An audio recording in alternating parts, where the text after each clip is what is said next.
Hello दोस्तों, मैं लौट के आ चुका हूँ मार्शल गॉड के एक न्यू एपिसोड के साथ। तो हमने मार्शल गॉड में देखा कि शू फैंग हेवनली पार्क के एंड में पहुंच जाता है, जिधर बहुत सारे गोल्डन लाइट अपीयर हो रहा होता है।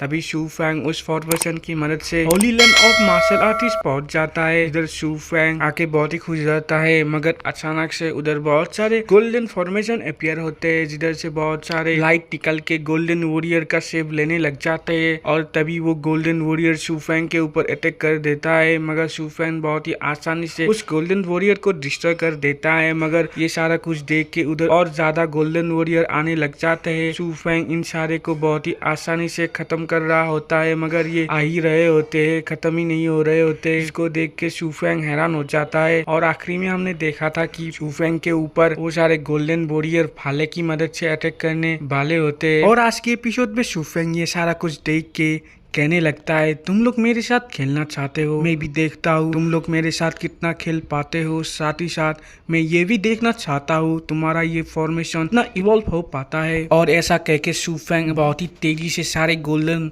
वॉरियर को खत्म करने लग जाता है और आखिरकार सारे गोल्डन वॉरियर को खत्म कर देता है। तभी शू फैंग ये सारा कुछ करने के बाद चिल्लाते हुए कहने लगता है, तुम लोगों के पास क्या इतना ही था? तुम लोगों के पास और क्या है, मुझे जल्दी से दिखाओ।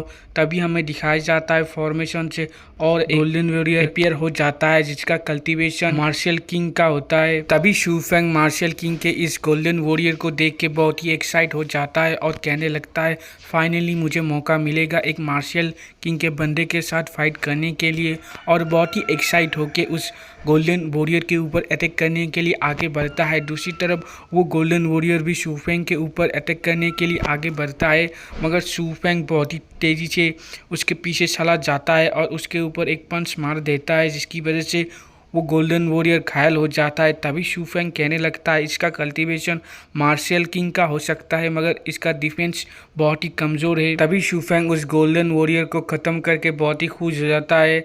तभी शू फैंग चिल्लाते हुए कहने लगता है, तुम इधर अगर 10 या 1000 भी मार्शल किंग के बंदे को इधर भेजोगे तब भी मैं शू फैंग तुम लोगों से नहीं डरता हूँ। मगर शू फैंग का इस बात का कोई रिएक्शन उधर नहीं होता है और दोबारा से कोई गोल्डन वॉरियर उधर अपीयर नहीं होता है, जिसको देख के शू फैंग भी हैरान हो जाता है और कहने लगता है, इधर क्या हो रहा है। तभी शू फैंग अपने मन में सोचने लगता है, ये फॉर्मेशन बहुत ही पावरफुल है, मगर ये शायद नहीं चाहता है मुझे मारने के लिए। और शायद इस फॉर्मेशन का जो ओनर है वो सिर्फ मेरे पावर को इधर टेस्ट कर रहा है, मगर कौन मुझे इधर टेस्ट कर सकता है? मैं तो इधर उड़ीसा में पहले ही आया हूँ, कौन मेरा इधर टेस्ट ले सकता है? तभी दिखाई जाता है शू फैंग वो सारे गोल्डन लाइट को डिस्ट्रॉय करते हुए उस फॉर्मेशन के रेडियस से बाहर आ जाता है। तभी डेंग डेंग शू फैंग को कहने लगती है, शू फैंग अगर इस फॉर्मेशन का ओनर तुम्हारे सामने आता होगा तो वो पहले ही आ जाता।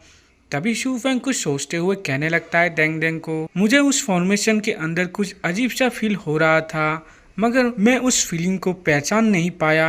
तभी शू फैंग को एक बहुत ही जगह दूर में एक ब्लैक फॉर्मेशन दिखता है, जिसको देख के शू फैंग कहने लगता है, शायद मैंने उसे ढूंढ लिया है। तभी दिखाया जाता है शू फैंग उस फॉर्मेशन के तरफ जाने लग जाता है। तभी थोड़ी देर बाद डेंग डेंग और शू फैंग उस फॉर्मेशन के पास पहुंच जाते हैं, जिधर चाइनीस में कुछ लिखा हुआ होता है, जिसको देख के डेंग डेंग कहने लगती है, शू फैंग तुम अब क्या करने वाले हो?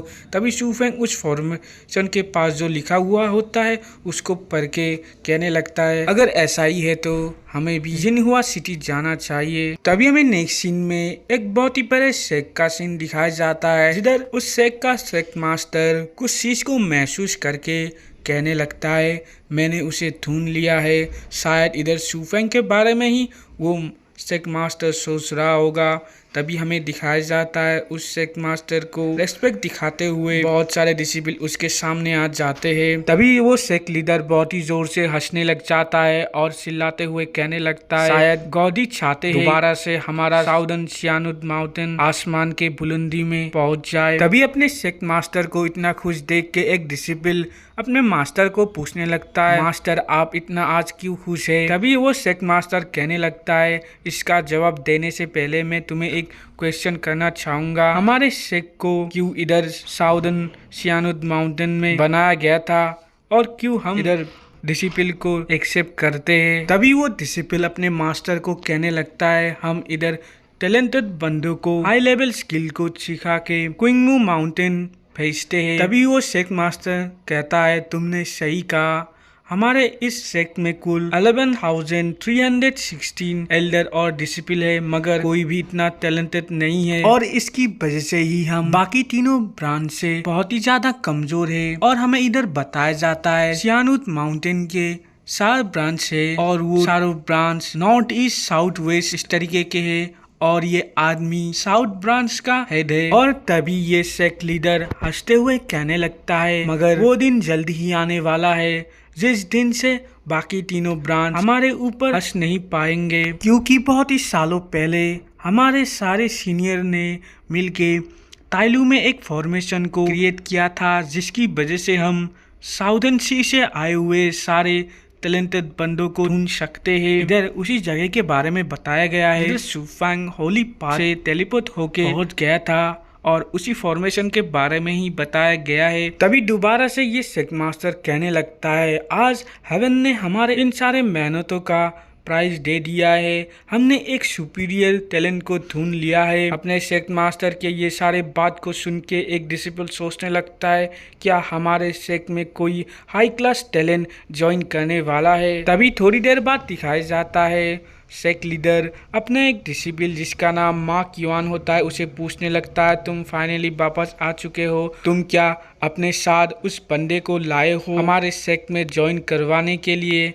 मगर वो मार्क युआन थोड़ा निराश होकर अपने सेक्ट लीडर को कहने लगता है सेक्ट लीडर बहुत ही समय से टियान एग्जिट से कोई भी बंदा निकल नहीं रहा था, इसलिए हमारे सारे डिसिपल और मैं जल्दी ही वापस उधर से आ गए थे। और इस बात को सुन के ये ओल्ड मैन बहुत ही गुस्सा करने लग जाता है और उनके ऊपर चिल्लाने लग जाता है और कहने लगता है मेरे परमिशन के बिना तुम लोग उधर से क्यों वापस लौट आए, तुम लोगों की वजह से ही हम एक जीनियस बंदे को गवा चुके हैं। ये डिसिबल कहने लगता है हेड मास्टर आप थोड़ा काम डाउन हो जाइए, ऐसा नहीं है कि हम आपके परमिशन के बिना उधर से आ गए हैं। और इस साल टियांगलू एग्जिट बहुत ही अजीब तरीके से बिहेव कर रहा था, अपने क्लोज होने के समय के बाद भी वो बहुत ही समय तक ओपन ही रहा और साथ ही साथ उस एग्जिट से कोई भी बंदा नहीं निकल रहा था।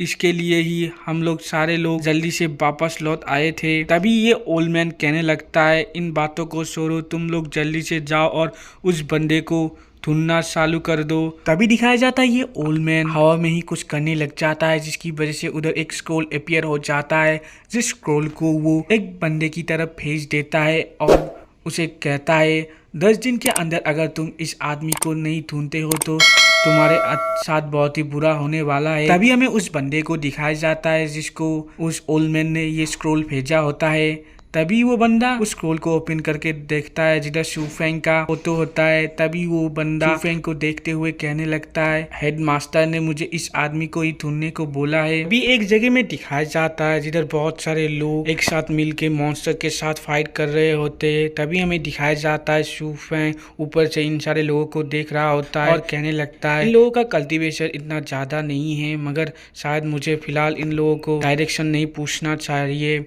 और ये करके उधर से चला जाता है और जाते हुए अपने मन में सोचने लगता है मुझे जल्दी से जाना होगा जाउन कियान हुआंग के पास और उन्हें पूछना होगा मिंग डायनेस्टी के फॉलन बॉम्बू फॉरेस्ट के बारे में। तभी शूफेंग सीनियर होंग क्यूआन के सारे बातों को याद करता है जिसको शूफेंग एक फॉर्मेशन के अंदर मिला था, जिन्होंने शूफेंग को कहा था अगर Shufeng holy land of martial artist आता है तो वो फॉलन बम्बू फॉरेस्ट में जाके उनसे मिल सकता है। अभी शूफेंग अपने मन में सोचने लगता है मुझे जल्दी से पावरफुल बनना होगा जिसकी वजह से मैं अपने फादर को मदद कर पाऊंगा और उनके ग्लोरी को वापस ले आ पाऊंगा। तभी हमें दिखाया जाता है रात हो जाता है जिसकी वजह से शूफेंग रहने के लिए एक इंग के पास पहुंच जाता है, जिधर शूफेंग अपने मन में सोचने लगता है शायद मुझे अपने पावर को छुपा लेना होगा क्योंकि मैं इधर नया हूँ। तभी हमें दिखाया जाता है एक वेटर को इनके अंदर वेलकम करता है और टेबल में बैठने को कहता है। तभी शूफेंग उस वेटर को कहने लगता है मैंने सुना है आप लोग इधर रेंट में कमरा देते हैं और साथ ही साथ मुझे किसी भी तरीके के इंफॉर्मेशन भी मिल सकता है तभी वो उस वेटर कहने लगता है आपने सही सुना है, मगर आपको किसके बारे में इंफॉर्मेशन जानना है। तभी शूफेंग कहने लगता है तुम क्या मुझे बता सकते हो फॉलन बम्बू फॉरेस्ट के बारे में। तभी वो वेटर शूफेंग को लिविंग रूम में बैठने को कहता है। तभी हमें दिखाया जाता है उधर एक बंदा आ जाता है जो शूफेंग को कहने लगता है मेरा नाम जाओ साओ क्यों है और मैं जाओ फैमिली से आया हूँ, मैं क्या जान सकता हूँ आपका नाम क्या है। तभी शूफेंग कहने लगता है मेरा नाम शूफेंग है। तभी जाओ साओ कहने लगता है ब्रदर मैंने सुना है आपको फॉलन बम्बू फॉरेस्ट के बारे में जानना है। तभी शूफेंग कहने लगता है आपने सही सुना है। तभी जाओ साओ कहने लगता है ब्रदर शूफेंग मैं फॉलन बम्बू फॉरेस्ट के बारे में कभी भी नहीं सुना हूँ और इसके बारे में नहीं जानता हूँ, मगर मैं एक आदमी को जानता हूँ जो इस दुनिया के सारे जगह को अच्छी तरीके से जानता है। अगर आप चाहते हैं तो